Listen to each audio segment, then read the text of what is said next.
Hello नमस्ते बच्चों। मैं चंदन भैया हिंदी लैब के इस चैनल में आपका स्वागत करता हूं। आज हम लोग गुंजन पुस्तक में पाठ 4 पढ़ने जा रहे हैं, जिसका शीर्षक है एक बूंद, जो एक कविता है। तो चलिए शुरू करते हैं। बातों बातों में, क्या आप जानते हो कि आप बड़े होकर क्या बनोगे? क्या आप जानते हैं बच्चों? अगर जानते हैं हाँ या ना, इसका जवाब आप मुझे कमेंट करके भेज सकते हैं। क्या आप जो सोचते हो वही होता है?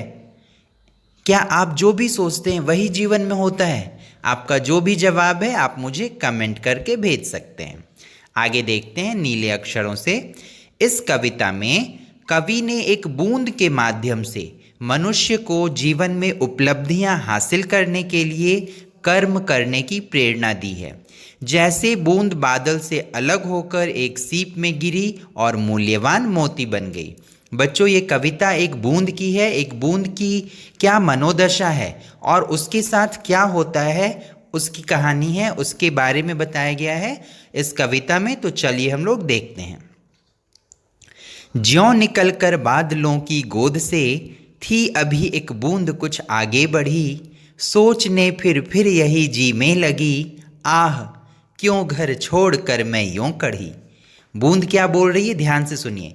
ज्यों निकलकर बादलों की गोद से, मतलब जैसे ही बादल से निकलकर के एक बूंद निकली, थी अभी एक बूंद कुछ आगे बढ़ी, और निकल कर के आगे बढ़ी। बादल की गोद से बूंद निकलकर जैसे ही आगे बढ़ी, सोचने फिर यही जी में लगी। वो अपने मन में क्या सोचने लगी?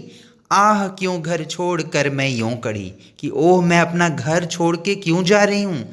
मैं कितने आराम से बादलों में थी, तो क्यों छोड़ना पड़ रहा है मुझे, घर छोड़ के मैं क्यों निकली। दैव मेरे भाग्य में है क्या बदा, मैं बचूंगी या मिलूंगी धूल में, या जलूंगी गिर अंगारे पर किसी, चू पड़ूंगी या कमल के फूल में। बूंद क्या बोल रही है? दैव मतलब भगवान। हे भगवान, मेरे भाग्य में क्या लिखा है, मेरी किस्मत में क्या है, मेरे नसीब में क्या है। मैं बचूंगी या मिलूंगी धूल में, मेरा जीवन बचेगा या मैं धूल में मिलकर नष्ट हो जाऊंगी। या जलूंगी गिर अंगारे पर किसी, या मैं कहीं आग में अंगारे पे, अंगारा मतलब जलता हुआ कोयला, अंगारे पे आग पे गिर करके नष्ट हो जाऊंगी। चू पड़ूंगी या कमल के फूल में, या मैं कमल के फूल पे टपकूंगी, टपक पड़ूंगी। क्या होगा मेरे साथ? वो बूंद ये मन में सोच रही है बच्चों। आगे देखिए। बह गई उस काल एक ऐसी हवा, वह समुंदर और आई अनमनी, एक सुंदर सीप का मुंह था खुला, वह उसी में जा पड़ी मोती बनी। उसी समय क्या हुआ?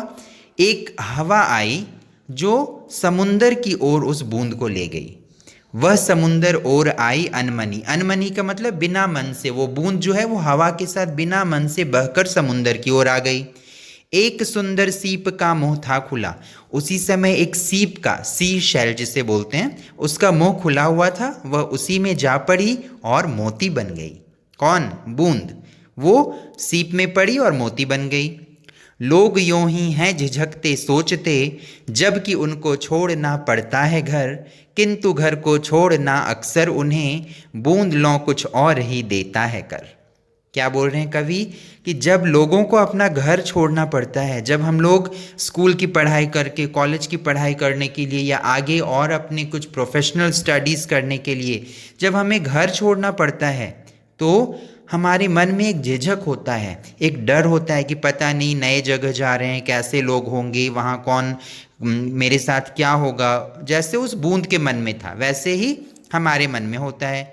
किंतु घर को छोड़ना अक्सर उन्हें बूंद लौ कुछ और ही देता है कर। लेकिन घर वो जब छोड़ते हैं अपने लक्ष्य की ओर बढ़ने के लिए, लेकिन जब वो लक्ष्य को पा कर के घर आते हैं, जैसे बूंद जो है वो सीप में गिरी और मोती बन गई, उसी तरह जब घर को छोड़ के हम लोग जाते हैं और वापस जब अपने लक्ष्य को पा लेते हैं, तो हम लोग समाज में एक विशिष्ट स्थान पाते हैं। हम एक समाज के लिए कुछ योगदान दे सकते हैं और उस समय हमें बड़ा आनंद आता है। तो बच्चों, इस कविता के कवि हैं अयोध्या सिंह उपाध्याय हरिऔध। मुझे उम्मीद है आपको इसका भावार्थ समझ में आया होगा। यह एक बूंद की यात्रा है जो बादल से निकलती है और मोती बन जाती है, और हमें यह संदेश देती है कि हम भी जब घर हमें छोड़ना पड़े अपनी पढ़ाई के लिए तो हमें डरे नहीं, झिझके नहीं, मन में कोई झिझक ना हो, कोई संकोच ना हो, और हम अपने लक्ष्य को प्राप्त करके जब घर लौटेंगे तो हमें एक आनंद की अनुभूति होगी, हम एक विशिष्ट स्थान समाज में पा सकेंगे। आगे देखिए शब्द अर्थ। जी का अर्थ है मन, कढ़ी मतलब निकली, दैव मतलब भगवान या ईश्वर, बदा मतलब लिखा या निर्धारित, चू पढ़ूंगी मतलब टपक पढ़ूंगी, काल मतलब समय, अनमनी मतलब बेमन से रिलक्टेंटली, अक्सर मतलब प्रायः, लौ मतलब समान या की तरह। श्रुतलेख के शब्द हैं बूंद, कढ़ी, भाग्य, जलूंगी, अंगारे, अनमनी, झिझकते, लौ। मौखिक के प्रश्न देखिए क, इस कविता में किसका वर्णन है? तो इस कविता में बूंद का वर्णन है। इस कविता में एक ऐसी बूंद का वर्णन है जो बादलों से निकलकर धरती की ओर बढ़ी और डर गई कि न जाने उसके साथ क्या होगा, लेकिन वो बाद में फिर मोती बन गई सीप में गिर के। अगला, हवा के वेग में बहती बूंद के मन की दशा कैसी थी? तो हवा के वेग में बहती बूंद के मन की दशा, वो मन ही मन घबरा रही थी, डर रही थी। वो आशा निराशा के झूले पर झूलती विचारों में डूबी हुई थी। उसे लग रहा था पता नहीं मेरे साथ क्या होगा। मौखिक का मतलब इसका जवाब आपको बोल कर देना है। ग नंबर है, हवा के वेग से बूंद कहाँ जाकर गिरी? तो हवा के वेग से बूंद एक सुंदर सीप के मुंह में जा गिरी। घ नंबर, घर छोड़ते समय लोग क्यों झिझकते और सोचते हैं? तो इसका उत्तर है, घर छोड़ते समय लोग झिझकते और सोचते हैं क्योंकि वे अपने भविष्य के प्रति चिंतित होते हैं। न जाने आगे राह में उन्हें कौन कौन सी कठिनाइयों का सामना करना पड़ेगा, सफलता मिलेगी या नहीं मिलेगी, इस बात की चिंता रहती है उन्हें, इसीलिए वे घर छोड़ते समय झिझकते हैं और सोचते हैं। चलिए लिखित प्रश्नों में चलते हैं।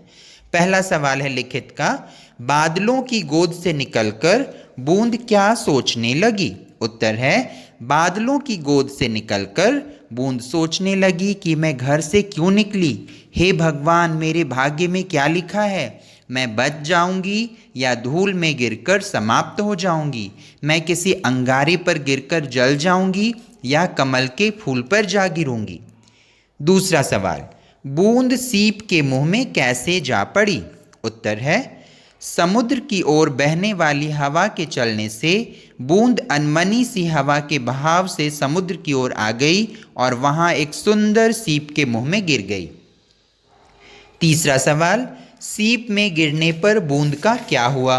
उत्तर है, सीप में गिरने पर बूंद मोती बन गई। चौथा सवाल, किंतु घर को छोड़ना अक्सर उन्हें बूंद लौ कुछ और ही देता है कर उपरोक्त पंक्तियों का भावार्थ लिखो। तो इसका भावार्थ है, प्रायः जब मनुष्य को अपना घर छोड़कर विस्तृत संसार में जाने का अवसर मिलता है तो वह सोच विचार में पड़ जाता है। अक्सर घर छोड़ना उसे बूंद के समान कुछ और ही बना देता है, अर्थात वह घर से बाहर निकलकर समाज में अपना विशेष स्थान बना लेता है।